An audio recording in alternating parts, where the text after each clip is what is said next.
বিনম্র শ্রদ্ধা আর কৃতজ্ঞতায় জাতি স্মরণ করছে মুক্তিযুদ্ধে আত্মদানকারী শ্রেষ্ঠ সন্তানদের। মহান স্বাধীনতা ও জাতীয় দিবস উপলক্ষে ভোর ৫টা ৫৬ সাভার জাতীয় স্মৃতিসৌধে জাতির বীর সন্তানদের ফুল দিয়ে শ্রদ্ধা জানান রাষ্ট্রপতি মোহাম্মদ আব্দুল হামিদ। এরপর সেখানে ১ মিনিট নীরবে দাঁড়িয়ে থাকেন তিনি। এ সময় সশস্ত্র বাহিনীর একটি চৌকস দল রাষ্ট্রীয় অভিবাদন জানায় এবং বিউগলে করুণ সুর বেজে ওঠে। রাষ্ট্রপতির পরপরই জাতির সুযোগ্য সন্তানদের শ্রদ্ধা নিবেদন করেন প্রধানমন্ত্রী শেখ হাসিনা। শ্রদ্ধা নিবেদন পর ১ মিনিট নীরবে দাঁড়িয়ে থাকেন প্রধানমন্ত্রী। পরে দলের পক্ষ থেকে কেন্দ্রীয় নেতাদের সঙ্গে নিয়ে শ্রদ্ধা জানান আওয়ামী লীগ সভাপতি শেখ হাসিনা। এরপর বীর শহীদদের ফুলের শ্রদ্ধা জানান জাতীয় সংসদের স্পিকার শিরিন শারমিন চৌধুরী এবং প্রধান বিচারপতি হাসান ফয়েজ সিদ্দিকী। সাভারের জাতীয় স্মৃতিসৌধে থেকে ফিরে প্রধানমন্ত্রী রাজধানীর ধানমন্ডির ৩২ নম্বরে বঙ্গবন্ধুর প্রতিকৃতিতে পুষ্পার্ঘ্য অর্পণ করেন। এ সময় বঙ্গবন্ধুর প্রতিকৃতির সামনে কিছুক্ষণ নীরবে দাঁড়িয়ে থাকেন প্রধানমন্ত্রী। পরে দলের পক্ষ থেকে কেন্দ্রীয় নেতাদের সঙ্গে নিয়ে বঙ্গবন্ধুর প্রতিকৃতিতে শ্রদ্ধা জানান আওয়ামী লীগ সভাপতি শেখ হাসিনা।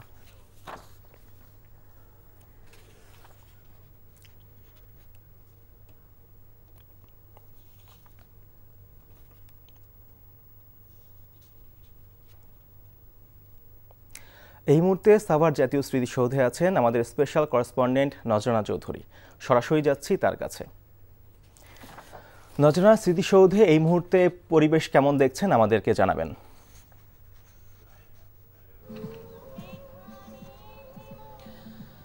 সাগর, বাংলাদেশ ৫২ বছর শেষ করে ৫৩ বছরে পা রাখলো। এই শুভক্ষণে সকালে আপনি যেমনটি বলছিলেন, রাষ্ট্রীয় যে আনুষ্ঠানিকতা ছিল সেটি ৫টা ৫৫ রাষ্ট্রপতির শ্রদ্ধা জানানোর মধ্য দিয়ে যে এই আনুষ্ঠানিকতা শুরু হয়। এরপর প্রধানমন্ত্রী, প্রধান বিচারপতি বা জাতীয় সংসদের স্পিকার তারা তো দিয়ে গেছেন, সাথে বাংলাদেশে নিযুক্ত বিভিন্ন দেশের কূটনীতিকরা তারাও কিন্তু শ্রদ্ধা জানিয়েছেন। এরপরেই কিন্তু স্মৃতিসৌধ আসলে সাধারণ মানুষের জন্য খুলে দেওয়া হয়েছে। তো আপনি দেখতে পাচ্ছেন আমার পিছনে প্রচুর লোক আছে। কিন্তু একটা জিনিস বলি যে আমি এর আগেও প্রায় প্রতি বছরই গত কয়েক বছর ধরে কিন্তু এই স্বাধীনতা দিবসে জাতীয় স্মৃতিসৌধে আসি। সেই অভিজ্ঞতা থেকে বলতে পারি যে প্রতিবার যেমন লোক হয় এই সময়টাতে, আজকে কিন্তু সেই তুলনায় কিছুটা কম মনে হয়েছে আমার কাছে। এর কারণ হচ্ছে যে এখন রমজান মাস চলছে, সেহরি খেয়ে লোকজনের পক্ষে আসলে খুব দ্রুত এখানে আসাটা হয়তো একটু কষ্টকর হয়ে গেছে। আমার মনে হয় কিছুক্ষণ পর কিন্তু লোকারণ্য হয়ে যাবে, প্রচুর মানুষের সমাগম ঘটবে এই জাতীয় স্মৃতিসৌধে। তো এর বাইরে আমি বলতে পারি যে রাষ্ট্রীয় যে আনুষ্ঠানিকতা ছিল সেটার বাইরে কিন্তু বিভিন্ন রাজনৈতিক দলের পক্ষ থেকে শ্রদ্ধা জানানো হয়েছে, বিভিন্ন সামাজিক সাংস্কৃতিক সংগঠনের পক্ষ থেকে শ্রদ্ধা জানানো হয়েছে এবং বিভিন্ন বিশ্ববিদ্যালয় শিক্ষা প্রতিষ্ঠান থেকে কিন্তু প্রচুর মানুষজন এসছেন, শিক্ষার্থীরা এসছেন। তো আমি তাদের সাথে কথা বলেছি যে তারা বলছেন যে প্রতি বছর স্বাধীনতা দিবস আসে এবং চলে যায়, দিনটি হয়তো একটি আনুষ্ঠানিকতার মধ্যে সীমাবদ্ধ, কিন্তু মূল যে জায়গাটা আমরা বাংলাদেশ যেই লক্ষ্য নিয়ে স্বাধীন হয়েছিল সেই লক্ষ্যের বেশ কিছু লক্ষ্য কিন্তু পূরণ হলেও, অর্জিত হলেও কিন্তু অনেক লক্ষ্য এখনও অধরা রয়ে গেছে। সেজন্য কিন্তু বাংলাদেশের মানুষ এবং বিশেষ করে রাজনৈতিক দল যারা আছে তাদেরকে ঐক্যবদ্ধ হয়ে বাংলাদেশের সামনের দিকে চলে যাওয়ার জন্য, বাংলাদেশের ভবিষ্যতের দিকে এগিয়ে যাওয়ার জন্য রাজনৈতিক দলগুলো ঐক্যবদ্ধ হয়ে কাজ করবেন, সেটি সাধারণ মানুষ প্রত্যাশা করেন এবং সেটি কিন্তু আমাদের কাছে তারা ব্যক্ত করেছেন। সাগর, জাতীয় স্মৃতিসৌধ থেকে জানছিলাম বীর শহীদদের প্রতি শ্রদ্ধা নিবেদনের খবর। শনিবার সারা দেশে পালিত হয় জাতীয় গণহত্যা দিবস। দিনটি উপলক্ষে এদিন রাত 10টা 30 থেকে 10টা 31 পর্যন্ত সারা দেশে 1 মিনিট প্রতীকী ব্ল্যাকআউট কর্মসূচি পালন করা হয়। যথাযথভাবে কর্মসূচি পালন করতে শনিবার রাত 10টা 30 রাজধানীর সরকারি বেসরকারি ভবনগুলোতে বিদ্যুতের আলো বন্ধ করে দেওয়া হয়। 1 মিনিট আলো বন্ধ রেখে গণহত্যা দিবসের এই প্রতীকী কর্মসূচি পালন করা হয়। 25 মার্চকে জাতীয় গণহত্যা দিবস পালনের প্রস্তাব সর্বসম্মতভাবে গৃহীত হয় জাতীয় সংসদে 2017 সালের 11 মার্চ থেকে। ওই দিন থেকেই দিনটি জাতীয় গণহত্যা দিবস হিসেবে পালিত হয়ে আসছে। বিনম্র শ্রদ্ধা আর কৃতজ্ঞতায় জাতি স্মরণ করছে মুক্তিযুদ্ধে আত্মদানকারী শ্রেষ্ঠ সন্তানদের। মহান স্বাধীনতা এবং জাতীয় দিবস উপলক্ষে ভোর ৫টা ৫৬ সাভার জাতীয় স্মৃতিসৌধে জাতির বীর সন্তানদের ফুল দিয়ে শ্রদ্ধা জানান রাষ্ট্রপতি মোহাম্মদ আব্দুল হামিদ। এরপর সেখানে ১ মিনিট নীরবে দাঁড়িয়ে থাকেন তিনি। এ সময় সশস্ত্র বাহিনীর একটি চৌকস দল রাষ্ট্রীয় অভিবাদন জানায় এবং বিয়োগলে করুণ সুর বেজে ওঠে। রাষ্ট্রপতির পরপরই জাতির সূর্য সন্তানদের শ্রদ্ধা নিবেদন করেন প্রধানমন্ত্রী শেখ হাসিনা। শ্রদ্ধা নিবেদনের পর ১ মিনিট নীরবে দাঁড়িয়ে থাকেন প্রধানমন্ত্রী। পরে দলের পক্ষ থেকে কেন্দ্রীয় নেতাদের সঙ্গে নিয়ে শ্রদ্ধা জানান আওয়ামী লীগ সভাপতি শেখ হাসিনা। এরপর বীর শহীদদের ফুলেল শ্রদ্ধা জানান জাতীয় সংসদের স্পিকার শিরিন শারমিন চৌধুরী এবং প্রধান বিচারপতি হাসান ফয়েজ সিদ্দিকী। সাভারের জাতীয় স্মৃতিসৌধ থেকে ফিরে প্রধানমন্ত্রী রাজধানীর ধানমন্ডি ৩২ নম্বরে বঙ্গবন্ধুর প্রতিকৃতিতে পুষ্পার্ঘ্য অর্পণ করেন। এ সময় বঙ্গবন্ধুর প্রতিকৃতির সামনে কিছুক্ষণ নীরবে দাঁড়িয়ে থাকেন প্রধানমন্ত্রী। পরে দলের পক্ষ থেকে কেন্দ্রীয় নেতাদের সঙ্গে নিয়ে বঙ্গবন্ধুর প্রতিকৃতিতে শ্রদ্ধা জানান আওয়ামী লীগ সভাপতি শেখ হাসিনা।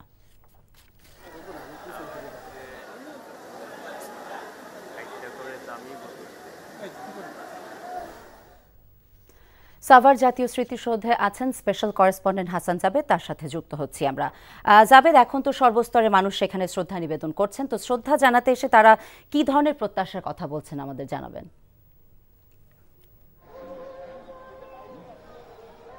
ফারজানা, রাষ্ট্রীয় আনুষ্ঠানিকতা যেমন রাষ্ট্রপতি, প্রধানমন্ত্রী, স্পিকার তাদের শ্রদ্ধা নিবেদনের পর সর্বস্তরের শ্রদ্ধা নিবেদন চলছে। সকাল থেকে আমরা যেটা দেখছি যে বিভিন্ন শ্রেণী পেশা, সামাজিক, সাংস্কৃতিক, রাজনৈতিক সংগঠন ছাড়াও বিভিন্ন স্কুল কলেজের শিক্ষার্থীরাও কিন্তু এই সাভারের জাতীয় স্মৃতিসৌধে এসে বীর শহীদদের প্রতি শ্রদ্ধা নিবেদন করছেন।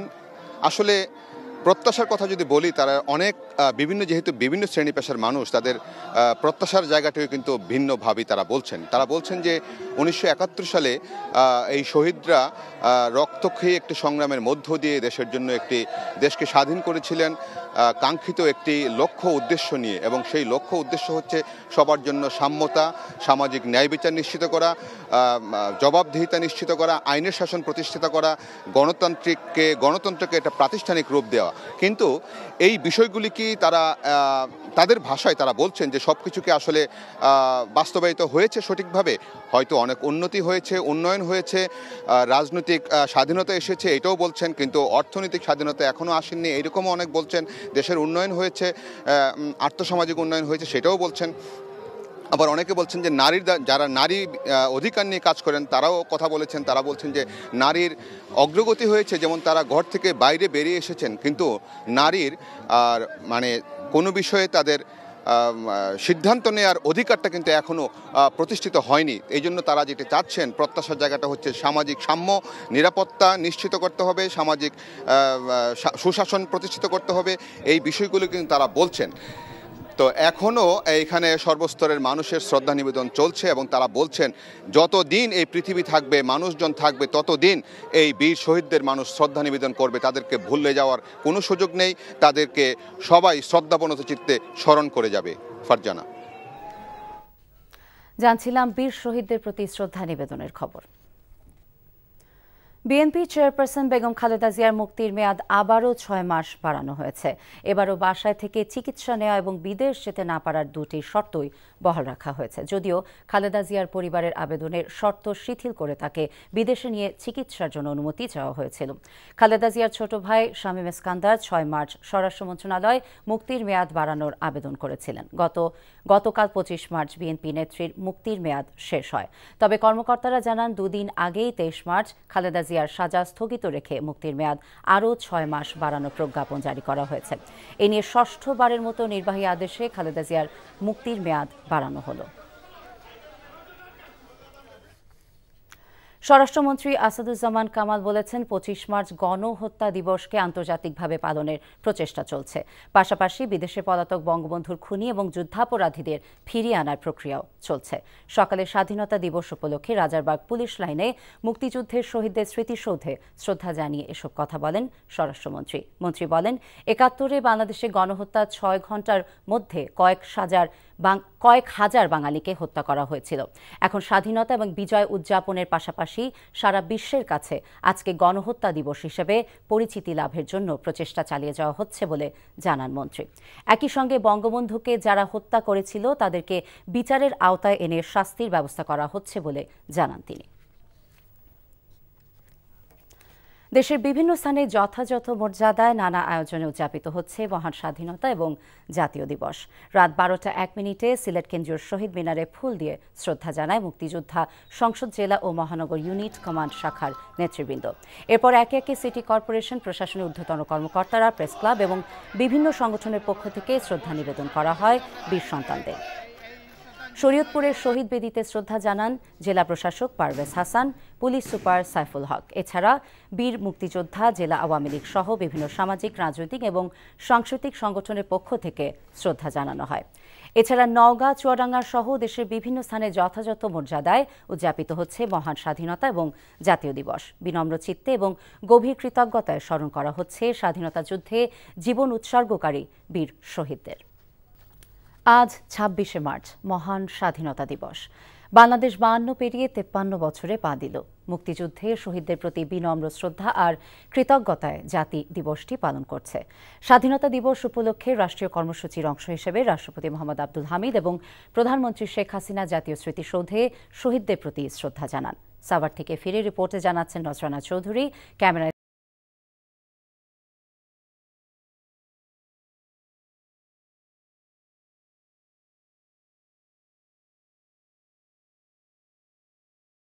ভোর 5:57 সূর্যোদয়ের সাথে সাথে জাতির পক্ষ থেকে রাষ্ট্রপতি মোহাম্মদ আব্দুল হামিদ মুক্তিযুদ্ধে জীবনদানকারী বীর শহীদদের প্রতি এগিয়ে দেন ভালোবাসার শ্রদ্ধার্ঘ্য। পরপর এগিয়ে গিয়ে শ্রদ্ধা জানান প্রধানমন্ত্রী শেখ হাসিনা।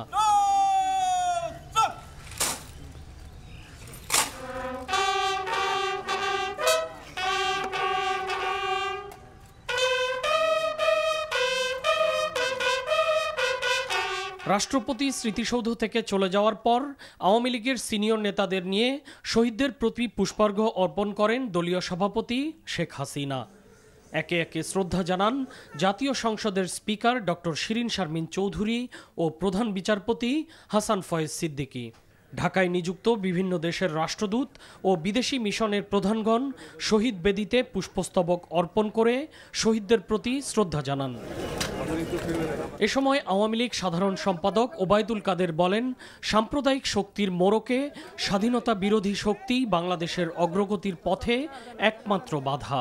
স্বাধীনতার শত্রুরা সাম্প্রদায়িকতা, কখনো জঙ্গিবাদ, নানান পোশাকে এরা আজকে বাংলাদেশের স্বাধীনতাকে তারা মেনে নিতে পারেনি। এই সাম্প্রদায়িক এবং জঙ্গিবাদী অপশক্তিকে প্রতিরোধ করতে হবে। সকাল 9:30টায় বিপুল সংখ্যক দলীয় নেতাকর্মী সাথে নিয়ে জাতীয় স্মৃতিসৌধে শহীদদের প্রতি শ্রদ্ধা জানান বিএনপি মহাসচিব মির্জা ফখরুল ইসলাম আলমগীর। এ সময় তিনি অভিযোগ করে বলেন, যেই অধিকার আদায়ের জন্য বাংলাদেশ স্বাধীন হয়েছিল সেসব অধিকারের কোনোটাই এখন জনগণের নেই। দুর্ভাগ্য আমাদের আজকে 51 বছর পরেও আমাদেরকে সেই গণতন্ত্রের জন্য আমাদেরকে প্রাণ দিতে হচ্ছে, আমাদেরকে লড়াই করতে হচ্ছে, সংগ্রাম করতে হচ্ছে। আমাদের ভোটের অধিকার আজকে হারিয়ে গেছে, আমাদের কথা বলার অধিকার আজকে হারিয়ে গেছে। একটা কর্তৃত্ববাদী ফ্যাসিবাদ আজকে এখানে প্রতিষ্ঠা পেয়েছে। আমরা আমাদের যে সংগ্রাম শুরু করেছি সেই সংগ্রাম আমরা চালিয়ে যাব। এর পরপরই স্মৃতিসৌধে মানুষের ঢল নামে বিভিন্ন রাজনৈতিক, সামাজিক, সাংস্কৃতিক ও পেশাজীবী সংগঠন শ্রদ্ধা নিবেদন করেন বীর শহীদদের প্রতি। বেলা বাড়ার সাথে সাথে স্মৃতিসৌধ হয়ে ওঠে নানা মত পথের মানুষের গন্তব্য। তোমার পরে লাখো প্রাণের বিনিময়ে যে পাকিস্তান থেকে বাংলাদেশ স্বাধীন হয়েছিল, স্বাধীনতার 52 বছর পর এসে সেই পাকিস্তান থেকে বাংলাদেশ সকল সূচকে স্পষ্টতই এগিয়ে। অনেক অপ্রাপ্তির বিপরীতে অর্জন নেহাতি কম নয়। রাজনৈতিক ঐক্যের মতো অধরা লক্ষ্য অর্জন করা গেলে এই বাংলাদেশ যে যোজন যোজন দূর আরও এগিয়ে যাবে তাতে কোনো সন্দেহই নেই। নজরানা চৌধুরী, NTV নিউজ, জাতীয় স্মৃতিসৌধ, সাভার, ঢাকা। গোলামীর নাগপাশ থেকে মুক্তি অর্জনের এক অনন্য দিন আজ। 1971 সালের এই দিন এসেছিল বলেই বাংলাদেশের মানুষ পেয়েছে জাতীয় পতাকা, জাতীয় সঙ্গীত, পেয়েছে বিশ্ব দরবারে মাথা উঁচু করে দাঁড়াবার অধিকার। তবে এই দীর্ঘ পথ চলায় রয়েছে প্রাপ্তি অপ্রাপ্তির নানা হিসেব। অর্থনীতির বিভিন্ন সূচকে অভূতপূর্ব উন্নয়ন হলেও দুর্নীতিমুক্ত রাষ্ট্র গড়তে সকলের ইতিবাচক মনোভাব তৈরি করার আহ্বান বিশ্লেষকদের। আরও জানাচ্ছেন শেখ মহিউদ্দিন। আমরা দেশের মানুষের অধিকার চাই। শোষণ, বৈষম্য, অন্যায়ের অবসান ঘটিয়ে ক্ষুধা, দারিদ্র্যমুক্ত একটি সুখী সমৃদ্ধ সমাজ প্রতিষ্ঠার স্বপ্নে স্বাধীনতার এই ডাক। এবারের সংগ্রাম স্বাধীনতার সংগ্রাম। মূলত বঙ্গবন্ধুর ঐতিহাসিক ওই ভাষণের মধ্য দিয়ে শুরু হয় মুক্তিযুদ্ধের প্রস্তুতি। ৭১-এর উত্তাল মার্চে বঙ্গবন্ধু ও ইয়াহিয়ার মধ্যকার নিষ্ফল আলোচনার পর ২৫শে মার্চ রাতের অন্ধকারে নিরস্ত্র বাঙালির উপর ঝাঁপিয়ে পড়ে পাক হানাদার বাহিনী। ওই রাতেই আটক হন বঙ্গবন্ধু। হয়তো এমনটা ধারণা করতে পেরে আগেই তিনি লিখে রেখে যান স্বাধীনতার ঘোষণাপত্র। আর সেই ঘোষণা ছড়িয়ে পড়লে শুরু হয় মুক্তিযুদ্ধ। টানা ৯ মাসের সশস্ত্র সংগ্রামের পর অর্জিত হয় কাঙ্ক্ষিত স্বাধীনতা। পৃথিবীর মানচিত্রে স্থান করে নেয় সার্বভৌম রাষ্ট্র বাংলাদেশ। বেশ কয়েকটি ক্ষেত্রে প্রতিষ্ঠিত হয় রোল মডেল হিসেবে। আজকে দুর্ভিক্ষ বা দুর্যোগ মোকাবিলার ক্ষেত্রে বাংলাদেশ রোল মডেল, নারীর উন্নয়নের ক্ষেত্রে বাংলাদেশ রোল মডেল। কাজে বাংলাদেশের উন্নয়ন আজকে যে অবস্থা দিয়ে শুরু করেছিল সেই অবস্থার পরিপ্রেক্ষিতে যদি এটা বিচারণ করা হয় তাহলে অভূতপূর্ব উন্নয়ন সাধিত হয়েছে। তবে দুর্নীতিমুক্ত ও অসাম্প্রদায়িক বাংলাদেশ গড়ে তোলাকে চ্যালেঞ্জ হিসেবেই দেখছেন এই বিশ্লেষক। যে সাম্প্রদায়িকদের বিরুদ্ধে যুদ্ধ করে আমরা দেশ স্বাধীন করলাম, সেই সাম্প্রদায়িক শক্তিকে লালন পালন করা হয়েছে এবং তাদেরকে পৃষ্ঠপোষকতা দেওয়া হয়েছে এবং তাদের এক ধরনের পুনরুত্থান সমাজে ঘটেছে। সমাজে এখনও দুর্নীতি আছে এবং আরও অন্যায় অবিচার রয়েছে। বঙ্গবন্ধুর স্বপ্নের যে সোনার বাংলা, অর্থাৎ দুঃখী মানুষের মুখে হাসি ফোটানো ফুটবে যে বাংলায়, সেই বাংলাদেশ এখানে কায়েম হবে। শত বাধা পেরিয়ে উন্নত সমৃদ্ধ বাংলাদেশের স্বপ্ন দেখেন স্বপ্ন সারথীরা। নানা ঘাত প্রতিঘাতের মধ্য দিয়ে অনেক সূচকে এগিয়েছে বাংলাদেশ। তাই স্বাধীনতা দিবসে সবার প্রত্যাশা, সব সংকট পেছনে ফেলে ঐক্যের সুরে এগিয়ে যাবে দেশ, গড়বে smart Bangladesh. Sheikh Mohiuddin, NTV news, Dhaka. গণতন্ত্র নির্বাসিত করে সরকার দেশে একদলীয় শাসন প্রতিষ্ঠা চক্রান্ত করছে বলে অভিযোগ করেছেন বিএনপি মহাসচিব মির্জা ফখরুল ইসলাম আলমগীর। স্বাধীনতা দিবসে দলের প্রতিষ্ঠাতা শহীদ রাষ্ট্রপতি জিয়াউর রহমানের মাজারে শ্রদ্ধা নিবেদন শেষে এই অভিযোগ করেন তিনি। দল ও সহযোগী সংগঠনের নেতাদের নিয়ে মাজারে শ্রদ্ধা জানান মির্জা ফখরুল। ফুলেল শ্রদ্ধা নিবেদন শেষে শহীদ জিয়ার আত্মার মাগফিরাত কামনা করে দোয়া করা হয়। পরে বিএনপি মহাসচিব অভিযোগ করেন, ক্ষমতা চিরস্থায়ী করতে শুধু নির্বাচন ব্যবস্থাকেই ধ্বংস নয়, রাষ্ট্রের সব প্রতিষ্ঠানকে ধ্বংস করেছে বর্তমান সরকার। নিরপেক্ষ সরকারের অধীনে নির্বাচন আদায় করে ভোটের অধিকার প্রতিষ্ঠার প্রত্যয় ব্যক্ত করেন তিনি। গণতন্ত্র আজকে সম্পূর্ণভাবে নির্বাসিত হয়েছে এবং গণতান্ত্রিক অধিকারগুলোকে কেড়ে নেওয়া হয়েছে। আজকে বাংলাদেশের মানুষের ভোটের অধিকার নেই, কথা বলার অধিকার নেই। সুপরিকল্পিতভাবে সমস্ত রাষ্ট্রের গণতান্ত্রিক প্রতিষ্ঠানগুলোকে ভেঙে ফেলা হচ্ছে। আজকে নির্বাচনের সমস্ত ব্যবস্থাকে একটা ভেঙে দিয়ে, ধ্বংস করে দিয়ে একদলীয় শাসন ব্যবস্থা প্রতিষ্ঠা করবার একটা হীন চক্রান্ত নিয়ে এই আওয়ামী লীগ তারা আজকে ফ্যাসিবাদী শাসন প্রতিষ্ঠা করে একদলীয় শাসন ব্যবস্থা বাকশাল প্রতিষ্ঠা করতে চলেছে। স্বরাষ্ট্রমন্ত্রী আসাদুজ্জামান খান কামাল বলেছেন, 25 মার্চ গণহত্যা দিবসকে আন্তর্জাতিকভাবে পালনের প্রচেষ্টা চলছে। পাশাপাশি বিদেশে পলাতক বঙ্গবন্ধুর খুনি এবং যুদ্ধাপরাধীদের ফিরিয়ে আনার প্রক্রিয়াও চলছে। সকালে স্বাধীনতা দিবস উপলক্ষে রাজারবাগ পুলিশ লাইনে মুক্তিযুদ্ধে শহীদদের স্মৃতিসৌধে শ্রদ্ধা জানিয়ে সব কথা বলেন স্বরাষ্ট্রমন্ত্রী। মন্ত্রী বলেন, 71-এ বাংলাদেশি গণহত্যার 6 ঘণ্টার মধ্যে কয়েক হাজার বাঙালিকে হত্যা করা হয়েছিল। এখন স্বাধীনতা এবং বিজয় উদযাপনের পাশাপাশি সারা বিশ্বের কাছে আজকে গণহত্যা দিবস হিসেবে পরিচিতি লাভের জন্য প্রচেষ্টা চালিয়ে যাওয়া হচ্ছে বলে জানান মন্ত্রী। একই সঙ্গে বঙ্গবন্ধুকে যারা হত্যা করেছিল তাদেরকে বিচারের আওতায় এনে শাস্তির ব্যবস্থা করা হচ্ছে বলেও জানান তিনি। আমরাও সারা বিশ্বের কাছে আজকে গণহত্যা দিবসটি পরিচিতি লাভের জন্য আমরা প্রচেষ্টা চালিয়ে যাচ্ছি। সঙ্গে সঙ্গে বঙ্গবন্ধুর যারা খুন করেছিলেন, হত্যা করেছিলেন, তাদেরকে আমরা বিচার অনুযায়ী শাস্তির ব্যবস্থা করেছি এবং কয়েকজন এখনও পালিয়ে বেড়াচ্ছেন। তাদেরকে আনার জন্য আমরা পৃথিবীর সমস্ত দেশে যেখানে যেখানে তারা আছেন তাদের সঙ্গে যোগাযোগ করছি এবং আমরা চেষ্টা করছি অচিরেই তাদের নিয়ে আসার জন্য। শুল্ক ছাড়, বাকিতে আমদানির সুযোগ কিংবা সরকারি সংস্থার বাজার মনিটরিং, রমজানে কিছু পণ্যের দামের লাগাম টানতে এ ধরনের কোনো উদ্যোগই যেন কাজে আসলো না। বাজারে চিনি, ছোলা, খেজুর আর ব্রয়লার মুরগি সহ বেশিরভাগ পণ্যের দামই চড়া। অর্থনীতিবিদরা বলছেন, দায়বদ্ধতা থেকে দায়িত্বশীল না হলে ব্যবসায়ীদের আনা উচিত নজরদারিতে। এছাড়া মজুতদার এবং অতিরিক্ত মুনাফাখোরদের শাস্তির আওতায় আনারও পরামর্শ তাদের। হাসানুল শাওনের রিপোর্ট। বাজারে দাম স্বাভাবিক রাখতে সব ধরনের চিনি আমদানিতে শুল্ক প্রত্যাহার করেছিল জাতীয় রাজস্ব বোর্ড NBR। এছাড়া ডলার সংকটের মধ্যে পবিত্র রমজানে চাহিদা বাড়ে এমন 8টি খাদ্যপণ্য বাকিতে আমদানির সুযোগ দিয়েছিল বাংলাদেশ ব্যাংক। এ ধরনের উদ্যোগগুলো খুব একটা কাজে আসেনি। আগে থেকেই দফায় দফায় বেড়েছে এসব পণ্যের দাম, আর রমজানের শুরুতেও বাজারে ভোজ্য তেল, চিনি, ডাল, ছোলা, বিভিন্ন ধরনের মশলা এবং খেজুরের দাম বেশ চড়া। বিশেষজ্ঞরা বলছেন, বাজার স্বাভাবিক রাখতে ব্যবসায়ীদের দেয়া সুযোগগুলো কেন কাজে আসছে না তা খতিয়ে দেখা দরকার। ব্যবসায়ীদের কাছ থেকে প্রত্যেক বছরই প্রতিশ্রুতি নেওয়া হয়, কিন্তু বাস্তবায়ন দেখা যাচ্ছে হয় না। সরকার একদিকে রেভিনিউ লস করছে, অন্যদিকে সাধারণ মানুষও উপকৃত হচ্ছে না। তো সেই জায়গাটা একটু মনিটর করা, যে সরকার যে শুল্ক আর সমন্বয় করছে কিছু প্রোডাক্টের উপর, যাতে জিনিসপত্রের দাম কমে সাধারণ মানুষকে যাতে একটা স্বস্তি দিতে পারে। গত ৩-৪ মাস আগে থেকে বাংলাদেশ ব্যাংক এবং ন্যাশনাল বোর্ড অফ রেভিনিউ তারা কিন্তু একসঙ্গে বসে যে 8টি অতি প্রয়োজনীয় যে সমস্ত পণ্য আমদানিটা স্বাভাবিক করেছেন, এবং এ কারণে কিন্তু ইতিমধ্যেই বাজারে এই সমস্ত পণ্যের যথেষ্ট পরিমাণে সরবরাহ হয়েছে।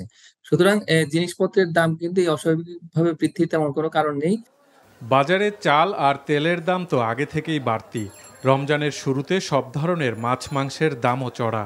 প্রতি কেজি ব্রয়লার মুরগির দাম তো 150 থেকে বেড়ে 250 টাকা ছাড়ায়, যদিও এখন তা কিছুটা কমতে শুরু করেছে। এই অবস্থায় তাগিদ আসছে কার্যকর বাজার মনিটরিংয়ের।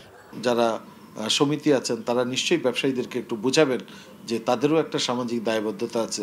সমাজের এই যে সাধারণ মানুষগুলো এমনিতেই দ্রব্যমূল্য বাড়ার ফলে তাদের জীবনযাত্রার উপর অনেক কঠিন অবস্থা হয়ে গেছে, সেটা যাতে অন্তত রোজাতে যাতে একটা স্বস্তি তাদেরকে দিতে পারে। মনিটরিং যদি করা হয় এবং যদি কোনো অসাধু তৎপরতা থাকে, যদি কোনো মজুদারি হয়, তাহলে সেই ক্ষেত্রে তাৎক্ষণিকভাবে ব্যবস্থা গ্রহণ করতে হবে, শাস্তিমূলক ব্যবস্থা গ্রহণ করতে হবে।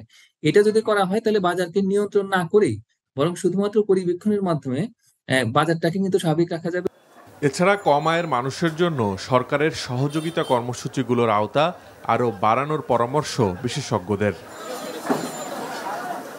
Hasanul Shaon, NTV news, Dhaka. পায়রা বন্দরের ক্যাপিটাল ড্রেজিংয়ের কাজ শেষ করেছে বেলজিয়ামের ঠিকাদারি প্রতিষ্ঠান। সকালে পায়রা বন্দরের চেয়ারম্যানের কাছে খননকৃত চ্যানেল হস্তান্তর করে প্রতিষ্ঠানটি। বিশ্বখ্যাত বেলজিয়াম ভিত্তিক ড্রেজিং কোম্পানি জান ডি লুল ড্রেজিং কাজটি সম্পন্ন করে। ড্রেজিংয়ের ফলে পায়রা বন্দরের জন্য নির্মিত 8টি জাহাজ দ্বারা পায়রা বন্দরে দেশি বিদেশি বাণিজ্যিক জাহাজের আগমন, বহির্গমন ও চ্যানেলের সংরক্ষণ কাজ সুষ্ঠুভাবে সম্পাদন করা যাবে। পায়রা বন্দরে ক্যাপিটাল ড্রেজিংয়ের ফলে বন্দর থেকে সাগরের মধ্যে 75 কিলোমিটার দীর্ঘ, 100 থেকে 125 মিটার প্রশস্ত, 10.5 মিটার গভীরতার একটি চ্যানেল সৃষ্টি হবে। এতে বন্দরে 40,000 টন কার্গো বা 3,000 কন্টেইনারবাহী জাহাজ ভিড়ানোর সক্ষমতা তৈরি হবে। বন্দরের chairman rear admiral Mohammad Sohail জানান, 2021 সালের জানুয়ারিতে শুরু হয় বন্দরের ক্যাপিটাল ড্রেজিং। টানা 2 বছর পর শেষ হয় 6,500 কোটি টাকার এ প্রকল্পের কাজ।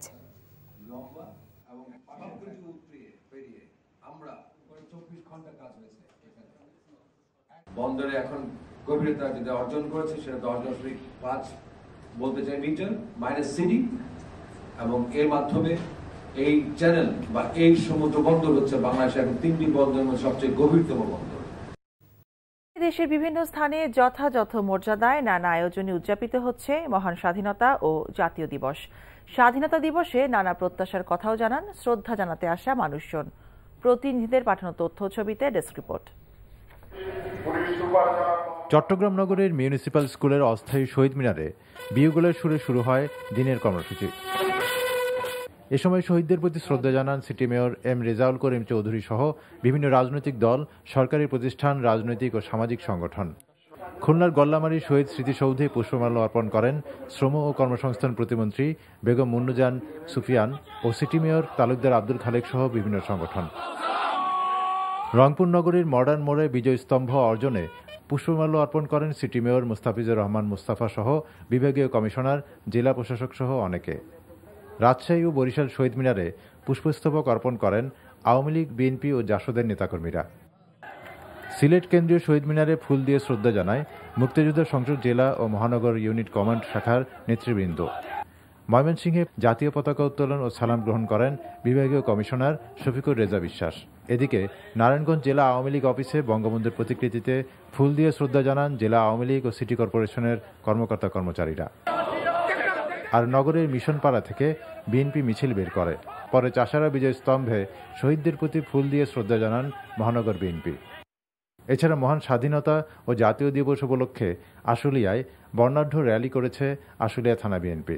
সকালে আশুলিয়া থানা বিএনপির সাধারণ সম্পাদক গফুর মিয়ার নেতৃত্বে পল্লী বিদ্যুৎ থেকে একটি বর্ণাঢ্য র্যালি বের করা হয়। আহমেদ শরীফ, NTV নিউজ ডেস্ক। পায়রা বন্দরের ক্যাপিটাল রেজিং এর কাজ শেষ করেছে বেলজিয়ামের ঠিকাদারি প্রতিষ্ঠান। সকালে পায়রা বন্দরের চেয়ারম্যানের কাছে খননকৃত চ্যানেল হস্তান্তর করে প্রতিষ্ঠানটি। বিশ্বখ্যাত বেলজিয়াম ভিত্তিক ড্রেজিং কোম্পানি জান্ডি নুল ড্রেজিং কাজটি সম্পূর্ণ করে। ড্রেজিং এর ফলে পায়রা বন্দরের জন্য নির্মিত 8টি জাহাজ দ্বারা পায়রা বন্দরে দেশি বিদেশি বাণিজ্যিক জাহাজের আগমন, বহির্গমন ও চ্যানেলের সংরক্ষণ কাজ সুষ্ঠুভাবে সম্পাদন করা যাবে। বন্দরের chairman rear admiral Mohammad Sohail জানান, 2021 সালের জানুয়ারিতে শুরু হয় বন্দরের ক্যাপিটাল রেজিং। টানা 2 বছর পর শেষ হয় 6,500 কোটি টাকার এই প্রকল্পের কাজ।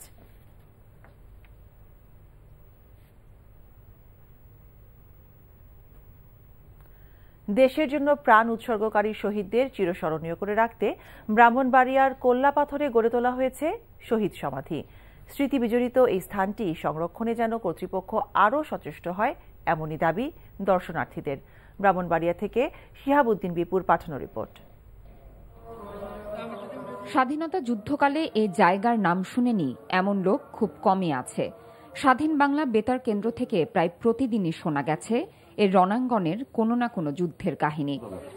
ব্রাহ্মণবাড়িয়া জেলার কসবা উপজেলার সীমান্তবর্তী বাইক ইউনিয়নের কোল্লাপাথর গ্রাম। জেলা শহর থেকে অন্তত 40 থেকে 45 কিলোমিটার দূরে কসবা ও আশেপাশে পাক বাহিনীর সাথে সম্মুখ যুদ্ধে শহীদদের সমাহিত করা হয় কোল্লাপাথরের গহীন অরণ্যের একটি টিলায়।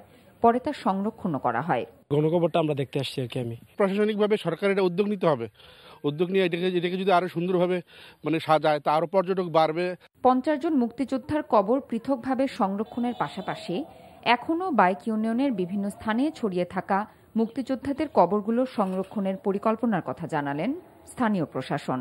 কোল্লাপাথরে যাওয়ার জন্য একটি বিশাল, কসবা থেকে একটি বিশাল রাস্তা করে দেওয়া হয়েছে। পাশাপাশি এখানে জেলা পরিষদ থেকে একটা ডাকবাংলো করে দেওয়া হয়েছে। যারা এখানে ভিআইপি লোকজন আসবেন ও যারা দেখতে আসবেন তারা যেন এখানে রাত্রে অবস্থান করতে পারেন, তার জন্য এখানে জেলা পরিষদের যে ঘর করে দেওয়া হয়েছে। কোল্লাপাথরকে নতুন প্রজন্মের কাছে একটি দর্শনীয় স্থান হিসেবে গড়ে তুলতে বিভিন্ন পদক্ষেপের কথা জানালেন এই বীর মুক্তিযোদ্ধা। সমস্ত পদক্ষেপ নিয়ে আমরা কোল্লাপাথরকে মুক্তিযুদ্ধের অন্যতম আকর্ষণীয় সমাধিস্থল হিসেবে গড়ে তুলব। কথা নাহিয়ান, NTV নিউজ ডেস্ক। 53তম স্বাধীনতা ও জাতীয় দিবস উপলক্ষে বঙ্গভবনের সম্বর্ধনা অনুষ্ঠানের আয়োজন করেছেন রাষ্ট্রপতি মোহাম্মদ আব্দুল হামিদ। বিকেলে বঙ্গভবন চত্বরে আয়োজিত এ সম্বর্ধনায় যোগ দেন প্রধানমন্ত্রী শেখ হাসিনা। সম্বর্ধনায় উপস্থিত ছিলেন নবনিযুক্ত রাষ্ট্রপতি মোহাম্মদ শাহাবুদ্দিন, স্পিকার শিরিন শারমিন চৌধুরী, প্রধান বিচারপতি হাসান ফয়েজ সিদ্দিকী সহ রাজনৈতিক ও সাংস্কৃতিক ব্যক্তিত্ব, সামরিক ও বেসামরিক ব্যক্তি সহ বাংলাদেশে নিযুক্ত বিভিন্ন দেশের রাষ্ট্রদূত ও কূটনীতিকরা। বীর মুক্তিযোদ্ধা এবং বীর শ্রেষ্ঠ খেতাবপ্রাপ্তদের পরিবারের সদস্যরাও অংশ নেন রাষ্ট্রপতির সম্বর্ধনায়। বঙ্গভবন চত্বরে সম্বর্ধনা অনুষ্ঠানে স্বাধীনতা দিবসের কেক কাটেন রাষ্ট্রপতি মোহাম্মদ আব্দুল হামিদ ও প্রধানমন্ত্রী শেখ হাসিনা। এ সময় রাষ্ট্রপতির স্ত্রী রাশিদা খানমও উপস্থিত ছিলেন। পরে স্বাধীনতা দিবস উপলক্ষে আয়োজিত সাংস্কৃতিক অনুষ্ঠানে দেশের প্রখ্যাত শিল্পীরা দেশাত্মবোধক সঙ্গীত পরিবেশন করেন। অনুষ্ঠানে যুদ্ধাহত বীর মুক্তিযোদ্ধা এবং অন্য বিশিষ্টজন এবং অতিথিদের সঙ্গে শুভেচ্ছা বিনিময় করেন রাষ্ট্রপতি ও প্রধানমন্ত্রী। রাষ্ট্রপতির বাসভবনে উত্তর পাশের সবুজ চত্বরে আমন্ত্রিত অতিথিদের ইফতারের আপ্যায়ন করা হয়। অনুষ্ঠানে অন্যদের মধ্যে আরও উপস্থিত ছিলেন মন্ত্রিসভার সদস্যগণ, প্রধানমন্ত্রী উপদেষ্টাবৃন্দ, সুপ্রিম কোর্টের বিচারপতি, সংসদ সদস্য, মন্ত্রিপরিষদ সচিব, ৩ বাহিনী প্রধান, জ্যেষ্ঠ আইনজীবী, গণমাধ্যমের সম্পাদকবৃন্দ, শিক্ষাবিদ, শিল্পী, ব্যবসায়ী নেতারা। বিএনপি চেয়ারপারসন বেগম খালেদা জিয়ার মুক্তির মেয়াদ আবারও ৬ মাস বাড়ানো হয়েছে। এবারও বাসায় থেকে চিকিৎসা নেওয়া এবং বিদেশে যেতে না পারার দুটি শর্তই বহাল রাখা হয়েছে। যদিও খালেদা জিয়ার পরিবারের আবেদনের শর্ত শিথিল করে তাকে বিদেশে নিয়ে চিকিৎসার জন্য অনুমতি চাওয়া হয়েছিল। খালেদা জিয়ার ছোট ভাই শামীম ইস্কান্দার ৬ মার্চ স্বরাষ্ট্র মন্ত্রণালয়ে মুক্তির মেয়াদ বাড়ানোর আবেদন করেছিলেন। গতকাল ২৫ মার্চ বিএনপি নেত্রীর মুক্তির মেয়াদ শেষ হয়। তবে কর্মকর্তারা জানান ২ দিন আগেই ২৩ মার্চ খালেদা জিয়ার সাজা স্থগিত রেখে মুক্তির মেয়াদ আরও ৬ মাস বাড়ানোর প্রজ্ঞাপন জারি করা হয়েছে। এ নিয়ে ষষ্ঠবারের মতো নির্বাহী আদেশে খালেদা জিয়ার মুক্তির মেয়াদ বাড়ানো হলো।